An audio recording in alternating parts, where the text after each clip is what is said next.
महापालिका से लेकर मंत्रालय तक, अपराधों से लेकर राजनीति तक, हर समस्या की रिपोर्ट खास आपके लिए सीधा आपके मोबाइल फोन।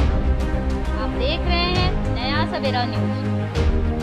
बहुजन सेना का राष्ट्रीय महासचिव, आज हम सब लोग यहाँ केंद्रीय कार्यालय पर इकट्ठा हुए हैं। इस घोषणा पत्र के साथ 25 लोकसभा थाना लोकसभा हमारे राष्ट्रीय अध्यक्ष आदरणीय नेता श्री विजय घाटे साहब चुनाव लड़ रहे हैं।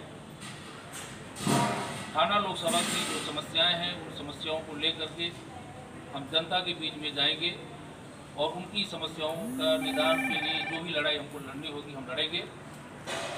थाना लोकसभा के सभी मतदाताओं से मैं अपील करता हूँ मतों से विजयी बनाएं।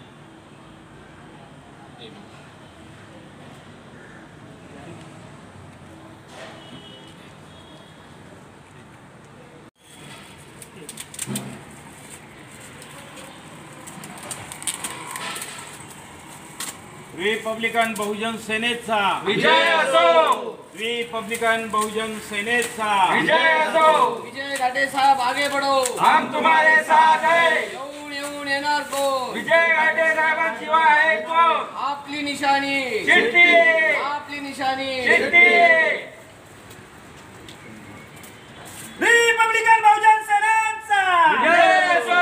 रिपब्लिकन बहुजन सेनेचा विजय असो। घाटे साहब आगे बढ़ो, हम तुम्हारे साथ है। घाटे साहब आगे बढ़ो, हम तुम्हारे साथ है।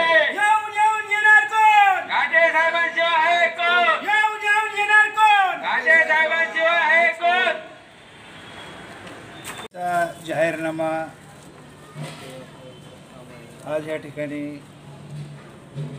ठाणे लोकसभेच्या मतदारांसाठी ओपन केलेला आहे, डिक्लेअर केलेला आहे। रिपब्लिकन बहुजन सेनेनं हे जो जाहीरनामा दिलेला आहे ते भारतीय लोकांच्या हितासाठी आम्ही काम करणार आहोत। भारतीय संस्कृती जपण्यासाठी डॉक्टर बाबासाहेब आंबेडकरांच्या विचारधारा, भारतीय राज्यघटनेचे कलम समाजासाठी वेगवेगळ्या माध्यमाचे आहेत। ते भारतीय संस्कृतीमध्ये असणारे काही जातीवादी लोक या राज्यघटनेवरती घाव घालण्याचा प्रयत्न करत आहेत। तर भारतीय राज्यघटना बदली होऊ नये तिचं संरक्षण करायची जबाबदारी तमाम भारतीयाची आहे आणि त्या भारतीयातला एक मी आहे। मग बाबासाहेब आंबेडकरांनी दिलेली लोकशाही टिकवण्यासाठी मी ही ठाणे लोकसभा लढवत आहे। मग ठाणे 25 ठाण्याचे लोकसभेचे जे मतदार आहेत त्यांना मी आज या ठिकाणी अपील करतो, जर भारताची राज्यघटना वाचवायची असेल, आमच्या येणाऱ्या पिढ्यानपिढीचं संरक्षण करायचं असेल तर माझ्यासारखा एक घटनेचा हितचिंतक, देशप्रेमी ह्या देशाच्या संसदेमध्ये जाणं गरजेचं आहे।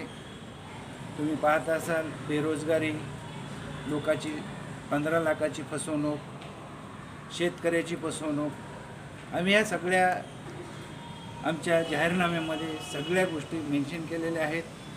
मग बेरोजगारी कशी हटवायची, रोजगारांना कसा न्याय द्यायचा, किंवा कंपन्या या देशातल्या महाराष्ट्रातल्या कंपन्या बाहेर चालल्यात, मग महाराष्ट्राच्या लोकांना बेरोजगार करायचं, हे जो प्रयत्न चाललेला आहे तो संसदेमध्ये मांडण्यासाठी एक माझ्यासारखा सच्चा बाबासाहेब आंबेडकरांच्या विचारधाराचा कार्यकर्ता त्या ठिकाणी गेला पाहिजे। कारण देश असेल तर आम्ही असू, कारण देशच विकायला निघालेले लोक आहेत, त्यांना रोखण्यासाठी त्या ठिकाणी कुणीही तयार नाही। आज तुम्हाला वाटत असेल काँग्रेस विरोधी पक्षामध्ये आहे, पण विरोधी पक्ष नसल्यात जमा आहे। काँग्रेसनं कधीही खाजगीकरणावर विरोध केला नाही किंवा ह्या लोकांना जो संसदेमध्ये विरोध करायला पाहिजे तो कुठलाही विरोध काँग्रेसने केला नाही। म्हणून हे लोक हुकुमशहासारखे BJPचे लोक आज या ठिकाणी वागतात। तुम्ही पाहत असाल BJP सत्तेवर आल्याच्या नंतर कितीतरी ठिकाणी लोकांवरती दलित अत्याचार झाला, मुस्लिमांवरती अत्याचार झाले, आदिवासीवर अत्याचार झाले। जर देशामध्ये BJP आणखीन 5 वर्ष राहिली ते गरिबी तर काय हटणार नाही, पण देशाच्या गरिबांचे बळी जाणार आहेत. त्यांना जर रोखायचं असेल तर बाबासाहेब आंबेडकरांना दिलेला अधिकार तो मताचा अनमोल अधिकार आहे आणि त्या अधिकारामार्फत विजय घाट्यासारखे अनेक लोक या भारताच्या संसदेमध्ये जायला इच्छुक आहेत. त्यांना भारतीयाने निवडून द्यावं, बदमाश लोकांना किंवा बैमान लोकांना निवडून देऊ नाही. कारण कुठल्याही पक्षाचं तिकीट घेतात आणि तिथे गेल्याच्या नंतर त्यांचे मालक वेगळे असतात. समाजाची कुठलीही समस्या असेल त्याच्यावरती चर्चा करत नाहीत आणि चर्चा करत असताना त्याचा मालक त्याला टोकतो, बाबा तुला समाजाचं जर पडलेलं असेल तर तू आपला राजीनामा दे, समाजात जाऊन बस, म्हणून तो आपल्या तोंडाला चिकटपट्टी लावतो आणि जे काय चाललं आहे ते उघड्या डोळ्यानं पाहतो आणि मग देश विकायला, समाज विकायला लागला आहे. समाजाच्या डोक्यावरती कर्ज झालेलं आहे.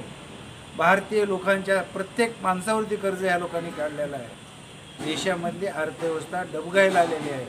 तरी पण हे मोठ्यानं खोटं बोल पण रेटून बोल म्हणणारा हा समाज आहे. ज्या लोकांनी चळवळ म्हणजे भारतीय संस्कृती डुबवायचा कार्यक्रम केलेला आहे, अशा लोकांनी, सगळ्या भारतीय लोकांनी मिळून अशा लोकांना भारतीच्या मातीमध्ये डुबवावं हेच आमचं म्हणणं या ठिकाणी आहे. सर, ठाणे लोकसभेमध्ये अनेक रिपब्लिकन बहुजन सेनाचा घाटे साहब आगे बढ़ो, हम तुम्हारे साथ हैं, घाटे साहब आगे बढ़ो, हम तुम्हारे साथ हैं. अरे येऊन येणार कोण, घाटे साहेबांचे आहे कोण, येऊन येणार कोण, घाटे साहेबांचे आहे कोण. अरे येऊन येणार कोण, आता किती टक्के, 100%. घाटे साहब आगे बढ़ो, हम तुम्हारे साथ हैं. घाटे साहब निशाणी शिर्के. आपली निशाणी शिर्के. येऊन येणार कोण. घाटे साहेबांचे आहे कोण. बहुजन सेनेचा जय असो. रिपब्लिकन बहुजन सेनेचा